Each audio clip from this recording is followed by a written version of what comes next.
రాజయోగం ద్వారా మన జీవితంలో పరిస్థితులు వచ్చినప్పుడు దాన్ని మనం ఎలాగా సహనశక్తితో మనం దాన్ని ఎదుర్కోగలుగుతాము, సహించగలిగి పైకి రాగలుగుతాము.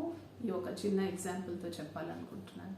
వివేకానంద గారు విదేశాలకి వెళ్ళినప్పుడు, షికాగోలో ఆయన స్పీచ్ ఉంది కదా, అప్పుడు వెళ్ళినప్పుడు ఆ ప్రోగ్రాం అయిపోయిన తర్వాత ఒక ఫారినర్ ఆయనకి భగవద్గీత కింద పెట్టి పైన అన్ని పుస్తకాలు పెట్టి, ధర్మ గ్రంథాలను పెట్టి, అన్నిటికన్నా పైన బైబిల్ని పెట్టారన్నమాట.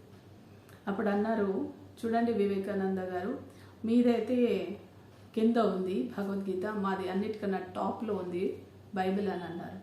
అప్పుడు రాజయోగం నేర్చుకోవడం వల్ల వివేకానంద గారిలో ఎంత శక్తి వచ్చిందంటే, సహన శక్తి. ఆయన తొణకుండా నవ్వుతూ ఆ కింద ఉన్నటువంటి భగవద్గీతని లాగేశారు.